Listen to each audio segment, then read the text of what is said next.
Divorce হওয়ার পর আবার যদি সম্পর্ক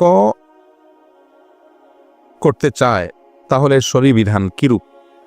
ডিভোর্স যদি হয়ে যায় স্বামী স্ত্রীর মধ্যে, বিচ্ছেদ হয়ে যায়, এরপর যদি বিবাহের মাধ্যমে একে অন্যে পুনরায় মিলিত হতে পারে, অর্থাৎ স্বামী স্ত্রী হিসাবে তারা আবার বিবাহ বন্ধনে আবদ্ধ হওয়ার সুযোগ থাকে, যেমন 1 তালাক দিয়েছেন, 2 তালাক দিয়েছেন, তাহলে তো সে সুযোগ আছে এবং ওলামাদের কাছ থেকে মাসআলা বিস্তারিত জেনে সেটা আমল করবেন।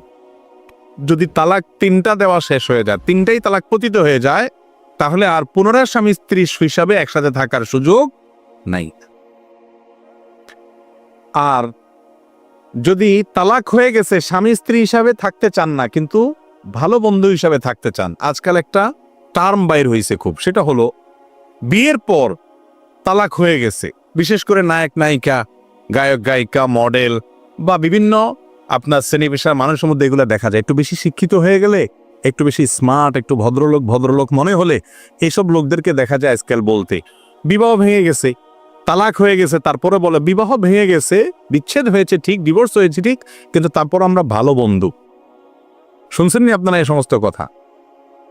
আমাদের মধ্যে এখনো সুসম্পর্ক বজায় আছে, অনেক সময় একই ছাদের নিচে থাকে, অর্থাৎ একই বাসায় থাকে এবং যোগাযোগ রাখে। আর আমাদের সমাজের এক শ্রেণী মানুষ মনে করে কত বড় মনের মানুষ, তালাক হয়ে গেছে তারপরেও তাদের মধ্যে মিল মহব্বত আসছে, সুবহানাল্লাহ, কত বড় কলিজা। এটা কি বড় কলিজার কথা? তালাক হয়ে যাওয়ার পর অন্য একজন অপরিচিত নারী, তিনি যেরকম আপনার গায়ের মাহরাম, তার সাথে আপনার যেরকম পর্দা করা ফরজ, তার সাথে যেরকম আপনার একান্ত বাধ্য না হলে, নিরুপায় না হলে, প্রয়োজন না হলে যোগাযোগ করা জায়েজ নাই, আপনার তালাকপ্রাপ্তা স্ত্রীর সাথে আপনার এরকম কোনো যোগাযোগ রাখা জায়েজ নাই। আপনার ছেলে আছে, মেয়ে আছে, তার কাছে তাদের খোঁজ খবর নিতে হয়, সেদিনও যোগাযোগ করতে হয়, এটা তো প্রয়োজন। কিন্তু খাজুরিয়া আলাপ করবেন, তথাকথিত ভালো বন্ধু সাজবেন এবং সুসম্পর্ক বজায় রাখার জন্য ইটিস পিটিস করবেন, বিবাহের পর যদি বিচ্ছেদ হয়ে যায় এরপরে সেটা করা জায়েজ নাই।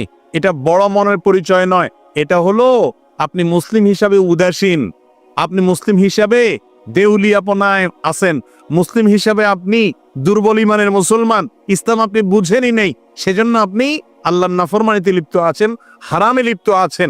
বিবাহ হওয়ার আগে তার সাথে সম্পর্ক যেরকম রাখা আপনার হারাম ছিল, রিলেশন করা যেরকম হারাম ছিল, তথাকথিত বন্ধুতার নামে অপ্রয়োজনীয় আলাপ সালাপ যেরকম হারাম ছিল, বিবাহের পরে বিচ্ছেদ হয়ে গেলে সেটাও কি একই রকম হারাম? এরপরে প্রশ্ন হলো, আমি আপনার একটি আলোচনা থেকে শুনে হারাম রিলেশনশিপ থেকে আল্লাহর পথে ফিরে এসেছি, কিন্তু আমার তার কথা মাঝে মধ্যে মনে পড়ে, তবে আমি তার কথা মনে করতে চাই না, তারপরও মনে পড়ে, এটা কি আমার গুনাহ হবে? আর আমি এই কাজ অর্থাৎ অবৈধ সম্পর্ক থেকে কিভাবে নিজেকে পরিত্রাণ করতে পারবো? দেখুন, কখনো কেউ হারামে লিপ্ত হয়েছে, বিশেষ করে এই টাইপের হারাম, এই যে অবৈধ রিলেশন, যেগুলো বিবাহ বহির্ভূত সম্পর্ক যে হয়, এই সম্পর্কগুলো এমন ডেঞ্জারাস অপরাধ, এগুলো একবার যদি আপনি এগুলোতে লিপ্ত হয়ে যান, এরপর আপনি তওবা করে ফিরে আসেন, তারপরও এই পাপ আপনাকে তাড়িয়ে বেড়াবে। আপনি সিজদায় যাবেন, সেখানে আপনার সে হারাম রিলেশনের মুহূর্তগুলো ভেসে আসবে, শয়তান আপনাকে ডিস্টার্ব করবে, এবং তাকে ছাড়ার পর, আল্লাহর জন্য ত্যাগ করার পর, অবৈধ সম্পর্ক থেকে সরে আসার পরও দেখবেন শয়তান আপনাকে কি কাচ্ছে, এই বিভিন্ন সময় তার চিত্র, তার চেহারা, বিভিন্ন হারাম মুহূর্তগুলোকে ভাসায় তুলছে। এরকম যদি হয় তাহলে আপনি ওই টাইমে নিজের সঙ্গে সংগ্রাম করতে হবে, এবং আপনি তখন বোঝার চেষ্টা করবেন যে শয়তান এখন আমাকে ডিস্টার্ব করছে, শয়তান আমাকে এখন ক্ষতি করছে, সে আমাকে এখন আগের সমস্ত কল্পনা জল্পনা সেগুলো এনে দিয়ে হারামের মধ্যে আবার আমাকে ডুবাতে চায়। ওই টাইমে আল্লাহর আশ্রয় চাইবেন, আল্লাহ আপনি আমাকে পানাহ দেন, আপনি আমাকে হেফাজত করবেন, ইনশাআল্লাহ আপনি দেখবেন যে ধীরে ধীরে ধীরে আপনি সরে আসতে পারবেন। আপনার ইচ্ছার বাইরে যদি হঠাৎ করে এই সমস্ত কল্পনা চলে আসে, আপনি সেটা ইচ্ছাকৃত মনে মনে কল্পনা করে হারাম স্বাদ নেন নাই, সেটা থেকে আপনি দূরে সরানোর নিজেকে চেষ্টা করছেন, ভুলার চেষ্টা করছেন, আল্লাহর আযাবের কথা স্মরণ করে সেটা থেকে সরায় আনছেন নিজেকে, তাহলে ওই রকম কল্পনা আসলে কোনো গুনাহ হবে না, কারণ আপনি ইচ্ছাকৃত আনেন নাই, এমনি সংগ্রাম চালাতে হবে। কিন্তু এটার জন্য আবার দুশ্চিন্তা করার কারণ নাই যে সারা জীবন কি এরকম হবে কিনা, হবে না ইনশাআল্লাহ। দিন যত যাবে আস্তে আস্তে দূরে সরে যাবে এগুলো।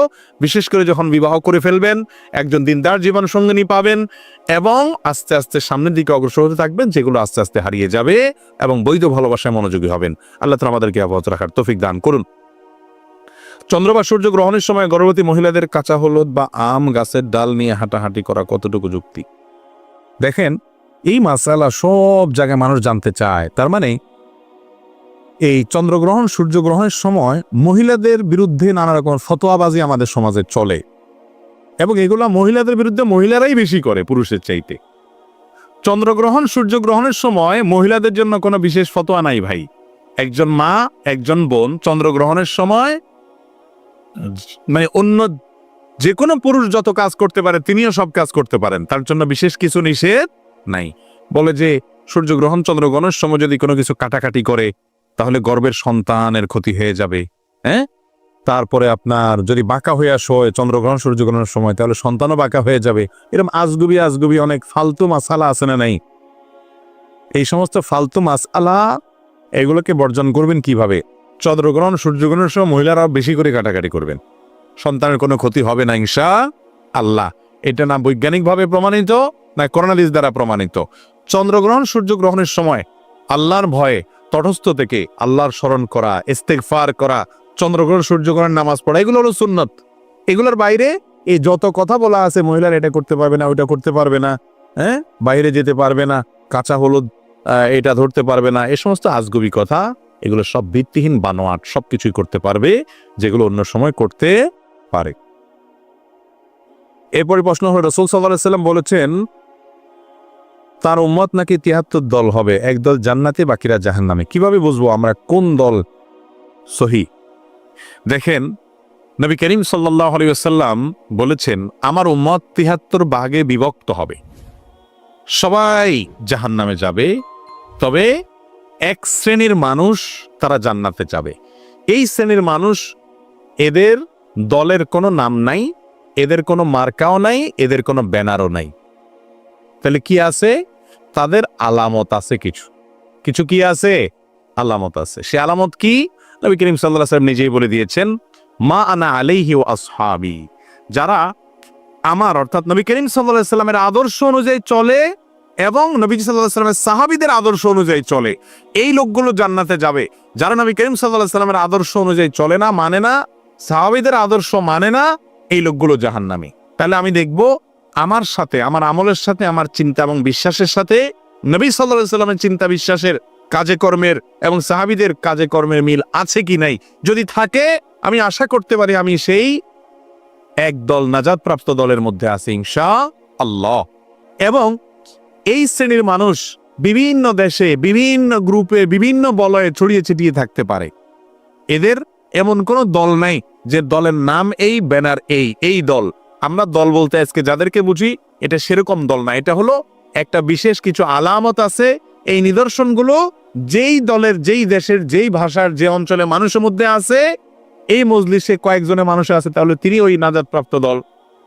একটা এলাকাতে কিছু লোক আছে এরকম, তাদের কোনো দল থাকুক না থাকুক, কিন্তু ওই মার্কাগুলো আছে, আলামতগুলো আছে, তাহলে সে নাজাতপ্রাপ্ত দল ইনশাআল্লাহ। তাহলে আমরা দেখব আমার জীবন, আমার কর্ম, এগুলো নবী সাল্লাল্লাহু আলাইহি ওয়াসাল্লামের জীবন এবং কর্মের সাথে মিলে কিনা, সাহাবীদের কর্ম এবং জীবনের সাথে মিলে কিনা। যদি মিলে তাহলে আমি নাজাতপ্রাপ্ত ইনশাআল্লাহ। এরপরে প্রশ্ন হলো, আমার নামাজে ভুলবার সন্দেহ হলে সাজদা দেই, কিন্তু সাজদার মধ্যে সিজদার সংখ্যা নিয়ে আবারও সন্দেহ হলে কি করণীয়? এটা তো আরেক মুসিবত। হ্যাঁ, আপনি ঔষধ দিয়ে রোগ সারবেন, এখন ওষুধে যদি ডেট ওভার হয় তাহলে আরেক মুসিবত না? কিন্তু এই মুসিবত থেকে পরিত্রাণের পথ খুব সোজা, খুব সহজ। এভাবে আপনি নামাজে ভুল করছেন, ওয়াজিব ভুলে গেছেন, ওয়াজিব তরক করছেন, তো শেষে সিজদা সাহু দিবেন। সিজদা সাহু 2টা দিতে হবে। কয়টা দিতে হবে? 2টা। এখন আপনার যদি সন্দেহ হয় 2টা দিচ্ছেন না 1টা দিচ্ছেন, তাহলে আপনি প্রথমে চেষ্টা করবেন কয়টা দিছি বলে বেশিরভাগ মনে হয়, আমার মনের ঝোঁক কোন দিকে বেশি, পাল্লা কোন দিকে ভারী হয়। 2টা দিছি বলে মনে হয় বেশি, একটার ব্যাপারে মনে ভোট কম দিচ্ছে, তাহলে সেক্ষেত্রে আপনি 2টা দিছেন ধরবেন। কয়টা দিছেন ধরবেন? যেদিকে ঝোঁক বেশি ওইটাই। আর যদি মনে হয় না একটাই দিছি মনে হয়, এদিকেই পাল্লা ভারী, দুইটার কথা হালকা হালকা সন্দেহ হয়, তাহলে একটা দিছেন। তাহলে কয়টা দিছেন ধরবেন? একটা দিছেন ধরবেন। এবং নামাজের মধ্যে একটা কমন মাসআলা এটা, যে 2 না 1 সন্দেহ হলো। রাকাতের মধ্যে যেমন হয় যে 2 রাকাত পড়লাম না 1 রাকাত পড়লাম, 4 রাকাত পড়লাম না 3 রাকাত পড়লাম, তাইলে বেশিরভাগ যেটা মনে হবে সেটাই করবেন। এবং এই ভুলের কারণে শেষে কি দিবেন? সেজদা সাহু দিয়ে দিবেন। আর যদি আপনার কোনোটার দিকে মন না ঝোঁকে, বরং 50-50 একেবারে মাঝখানে দাঁড়ায় আছেন, দুইটার দিকেও ঝোঁকে না, একটার দিকেও ঝোঁকে না, 2 রাকাতও না 1 রাকাতও না, একেবারে মাঝখানে যদি আপনি দাঁড়ায় থাকেন, তাহলে কি করবেন? তাহলে সেক্ষেত্রে এটাকে কমটা ধরবেন। কয়টা ধরবেন? কম। 4 রাকাত না 3 রাকাত সন্দেহ হচ্ছে, একেবারে মাঝামাঝি সন্দেহ 50-50, কোনো দিকে মন বেশি ঝোঁকে না, তাহলে 3 রাকাত ধরবেন। ধরে আর 1 রাকাত পড়ে শেষে সিজদা সাহু দিয়ে নেবেন, নামাজ হয়ে যাবে ইনশাআল্লাহ। এরপরে প্রশ্ন, আপনার এবং আসুন্নাহ ফাউন্ডেশনের নিকট আমি চিরকৃতজ্ঞ থাকবো। আসুন্নাহ ফাউন্ডেশনের সিরাত পাঠ, বিরাট বড় লেখা দেখি, সিরাত পাঠ প্রতিযোগিতার মাধ্যমে আমার দিনই বই পড়া বা সংগ্রহ করা শুরু এবং আলহামদুলিল্লাহ চলমান। আমি একজন জেনারেল পড়ুয়া ছাত্র, যার কারণে আমার দিনের অনেক বিষয়ে মৌলিক জ্ঞান নেই। আপনি কিছু বই সংগ্রহ রাখার কথা বললেন, কিছু বই সংগ্রহ করে রাখলাম, রিয়াদুস সালিহিন, রাহেবুল আয়াত, ইহস সুনান, ইসলামী আকীদা, কিন্তু কোরআন বিষয়ক কোনো বই সংগ্রহ করা হয়নি। অনুগ্রহ করে সংক্ষিপ্ত ব্যাখ্যা সহ কোরআন এবং কোরআনের বিষয় কিছু বইয়ের নাম বলবেন, বইয়ের সাথে সংশ্লিষ্ট। আপনি আপনার সবচেয়ে বেশি তরুণ প্রজন্ম দিন নিয়ে কথা বলেন এবং নসিহত করেন, যার ফলে তরুণ প্রজন্ম দিনের আলোর দিকে ধাবিত হচ্ছে। একটি ছোট্ট অনুরোধ, তরুণদের উদ্দেশ্যে বলা কথাগুলো নিয়ে একটা বই আকারে প্রকাশ করলে আরো বেশি উপকৃত হব, কারণ ভিডিওগুলো বেশি হওয়ায় দেখেই মনে রাখতে পারি না। প্রয়োজনীয় একটা পরামর্শ, জাযাকুমুল্লাহ খায়ের। কোরআন বিষয়ক পরামর্শ হলো যে আগে কোরআন বোঝার চেষ্টা করবেন। সাধারণ শিক্ষিত ভাইদের জন্য আজকাল কোরআন বোঝাটা, নানান কোর্স আমাদের দেশে বের হয়েছে, যার কারণে অনেক সহজ হয়েছে আলহামদুলিল্লাহ। কোরআন বুঝতে খুব বেশি কঠিন কিছু না ভাই। একবারে নাহু, সরফ, আরবি গ্রামার, ব্যাকরণ সব রপ্ত করতে হবে, মাদ্রাসা ভর্তি করতে হবে, এরকম জরুরি না। কোরআনের 50-60-70% নামাজের মধ্যে আপনি পড়বেন আর মনে মনে বুঝতে পাবেন। অসম্ভব ভালো লাগে কাজ করে যখন আপনি বুঝবেন।